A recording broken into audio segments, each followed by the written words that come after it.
मौलूद मुक़द्दस, हयात अक़दस और फ़ाते अजल खुदावंद यीशु मसीह के नाम में आपकी सलामती हो। कल हमने गौर किया कि इस कायनात में खुदा की वही हैसियत है जो कि निज़ाम शमसी में सूरज की है। अगर सूरज के वजूद से का इनकार कर दिया जाए, अगर सूरज को बीच में से गायब कर दिया जाए, तो सियारे भी अपनी जगह पर नहीं रहेंगे। या तो वो आपस में टकराएंगे, या फिर कोई और मदार ढूंढेंगे, या फिर वो बिला मकसद इस कायनात में घूमते रहेंगे।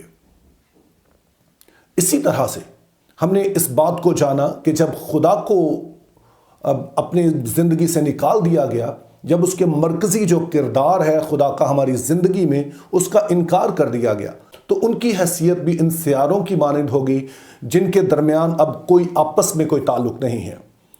अब बाइबल की ज़ुबान में इसे खुदी कहते हैं, और खुदी के साथ मसला ये है कि ना सिर्फ इसमें अपनी ज़िंदगी का मरकज़ हम खुद बन जाते हैं, बल्कि हमारी ख्वाहिश होती है कि दूसरों की ज़िंदगी भी हमारे गिर्द ही घूमे। इसीलिए ये जो खुदी है इंतहाई ख़तरनाक बात है। और बाइबल मुक़द्दस हमें फरमाती है कि जब आदम और हवा ने ऐसा किया, तो साथ ही खुदा ने इस बात का ऐलान कर दिया कि अब उन दोनों के साथ क्या होगा, और उन दोनों के बाद फिर इस नस्ल इंसानी के साथ क्या होगा। और ये वाली बात है जिस पर आज हम गौर करेंगे, और उसके लिए हम पढ़ेंगे पैदाइश 3 बाब और उसकी 16 आयत, और इस पर गौर करेंगे कि बाइबल मुक़द्दस क्या फरमाती है कि जब हम अपनी ज़िंदगी से खुदा को निकाल दें या खुदा का मरकज़ी हैसियत ख़त्म हो जाए, तो उसके बाद क्या होता है, ये इस आयत में बयान किया गया है। तो आइए इस आयत को पढ़ते हैं। फिर उसने औरत से कहा, मैं तेरे दर्द हमल को बहुत बढ़ाऊंगा, तू दर्द के साथ बच्चे जनेगी और तेरी रग़बत अपने शौहर की तरफ होगी और वो तुझ पर हुकूमत करेगा। इस आयत में जो लफ्ज़ रग़बत है वो बहुत ही अहम है। इब्रानी ज़ुबान में इसका जो ये लफ्ज़ है उसे तशुका कहा गया है। अब इसका एग्जैक्ट क्या मतलब है?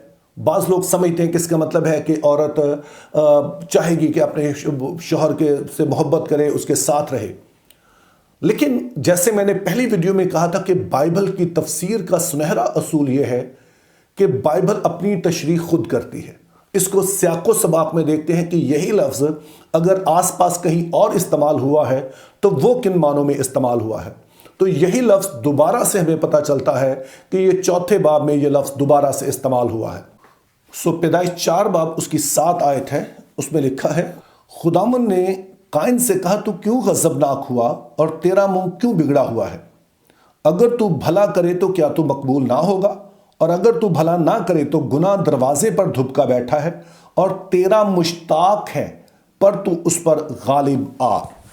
इस आयत का सियाक़ो सबाक़ ये है कि जब खुदा ने हाबिल का हदिया कबूल कर लिया और काइन का हदिया कबूल नहीं किया, तो वो इंतहाई गज़बनाक हुआ।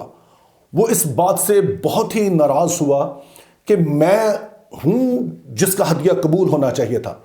चूँकि उसकी खुदी उसके अंदर है और वो समझता है कि मैं इतना अहम हूँ कि मैं ही पहले दर्जे पे होना चाहिए था, तो वो अपने भाई पर सख्त नाराज़ होता है। इस वक्त में खुदा उसे आगाह करता है कि क्यों तू इस तरह से गज़बनाक है, क्यों तेरा चेहरा बिगड़ा हुआ है। और जो लफ्ज़ यहाँ पर इंपॉर्टेंट है, और खुदा कहता है कि देख, अगर तू दिल में ये अपना गुस्सा रखे तो दरवाजे पर गुनाह जो है वो धुपका बैठा है और तेरा मुश्ताक है। घात लगा कर बैठा है। गुनाह जो है दरअसल घात लगा के बैठा है कि किसी तरह से तुझ पर गलबा पा ले ताकि तू कुछ गलत कर डाले। ये लफ्ज़ मुश्ताक जो है, इसके लिए भी लफ्ज़ तशुका ही इस्तेमाल हुआ है। तो इसका मतलब ये हुआ कि जो तशुका लफ्ज़ है जिसका तर्जुमा रग़बत किया गया है, ये पॉजिटिव लफ्ज़ नहीं है, ये एक नेगेटिव लफ्ज़ है। और नेगेटिव लफ्ज़ का होने का मतलब ये है कि अब इससे कहा गया कि तूने इस बात से होशियार रहना है, चूँकि अब गुनाह की ये ख्वाहिश होगी कि किसी तरह से तुझ पर गलबा पाए। अब जब खुदा ने औरत से कहा कि तेरी रग़बत तेरे शौहर की तरफ होगी और वो तुझ पर हुकूमत करेगा, तो खुदा यहाँ पर एक बता रहा, यहाँ पे बजाय इसके कि खुदा इस बात को ठहराए, खुदा ने बताया कि अब होगा क्या। अब चूंकि तुम अपने खुदा खुद बन गए हो, औरत अपना खुदा खुद है, مرد اپنا خدا خود ہے، اور دونوں کے درمیان یہ جنگ شروع ہو جائے گی کہ کون کس پر غلبہ پاتا ہے۔ دونوں کے درمیان خواہش ہوگی، عورت کی خواہش ہوگی جو کہ ہوا ہے کہ کسی طرح آدم کو اپنے کنٹرول میں کرے، اور آدم کی خواہش ہوگی کہ کسی طرح سے ہوا کو اپنے کنٹرول میں کرے۔ اور جب یہ دونوں اس بات کو کریں گے تو پھر اس کا نتیجہ یہ ہوگا کہ ان کے جنگ شروع ہوگی۔ اور یاد رکھیں اس وقت تک ابھی صرف 2 ہی انسان خلق ہوئے ہیں، لیکن اس کے آگے جب ہم پڑھتے ہیں تو پتہ چلتا ہے کہ پھر یہ جو خواہش ہے، یہ جو خودی ہے کہ زندگی جو ہے میرے گرد گھومے، میں اپنی زندگی کا مالک اور سب کو میرے گرد گھومنا چاہیے، تو پتہ چلتا ہے کہ یہ بد سے بدتر شکل اختیار کرتی ہے۔ 4 باب میں ہم دیکھتے ہیں کہ قائن جو ہے وہ اپنے بھائی کو قتل کر ڈالتا ہے۔ اور پھر ہم پڑھتے ہیں اسی باب میں کہ لمک ہے ایک شخص جو کہ اپنی بیویوں سے کہتا ہے، جو فخر سے اس بات کو بیان کرتا ہے کہ ایک شخص نے جس نے مجھے ستایا میں نے اسے مار ڈالا، اور میں اتنا اہم ہوں کہ اگر قائن کا بدلہ 7 گنا ہے تو میرا 70 گنا ہوگا، چونکہ میں بہت اہم ہوں۔ اور پھر ہم دیکھتے ہیں کہ جب ہم 6 باب میں پہنچتے ہیں تو وہاں پر پتہ چلتا ہے کہ پوری زمین ظلم سے بھر جاتی ہے۔ کیوں؟ کیونکہ ہر کوئی اپنا مرکز خود ہے، ہر کوئی خود خدا بن گیا، اور ہر کوئی چاہتا ہے کہ دوسروں کی زندگی میرے گرد گھومے، اور جو میرے لیے اچھا ہے دوسرے بھی وہی کریں، جو ان کا اچھا ہے اسے میں چھین لوں۔ اور یوں ہمیں پتہ چلتا ہے کہ یہ جو خودی ہے یہ اب اپنے رنگ دکھانا شروع کرتی ہے، اور خودی کا مطلب ہے اپنا مرکز خود بن جانا، اور اس کا مطلب ہے کہ اس بات کے لیے زور دینا کہ دوسرے بھی جو ہیں وہ میرے گرد ہی ان کی زندگی گھومے۔ اب جب زمین ظلم سے بھر گئی تو یہ کوئی انوکھی بات نہیں تھی۔ جب ہم اپنا مرکز خود ہوں گے، جب ہماری خواہش ہوگی کہ سب چیزیں ہمارے گرد گھومیں، تو پھر ایسا ہی ہوگا۔ اسی لیے میرے عزیزو، بائبل مقدس ہمیں خودی سے انکار کا درس دیتی ہے۔ اپنی خودی کا انکار کرنا، اپنی زندگی کا مرکز خود بننے سے انکار کر دینا، اپنے آپ کو اپنی زندگی کے مرکز سے نکال کر خدا کو مرکز بنانا، یہ حقیقی توبہ ہے۔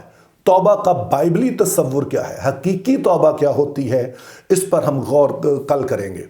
آج میں اتنا کہنا چاہتا ہوں کہ میرے عزیزو، اگر ہم اپنی زندگی کا مرکز خود ہیں، اگر ہماری زندگی اپنے ہی گرد گھومتی ہے، تو پھر ہمیں آس پاس ہم دیکھ سکتے ہیں کہ اس کا نتیجہ کیا ہوتا ہے۔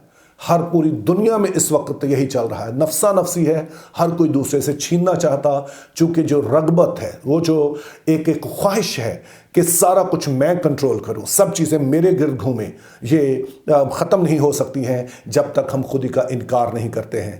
میری دعا ہے کہ آج کا دن جب ہم گزارتے ہیں تو ہم اپنی زندگی پر غور کریں کہ کیا ہم ہی اپنی زندگی کا مرکز ہیں، اور ہم چاہتے ہیں کہ پوری دنیا ہمارے ہی گرد گھومے، یا پھر اس میں ہم دیکھتے ہیں کہ ہم خدا کو مرکز بنائے ہوئے ہیں، اور اگر ہم خدا کو مرکز بنائے ہیں تو یہی ہم بہترین زندگی ہے، اور خدا فضل دے گا کہ ہم اس کا تجربہ کریں گے، خدا کی بھلائی کا تجربہ کریں گے۔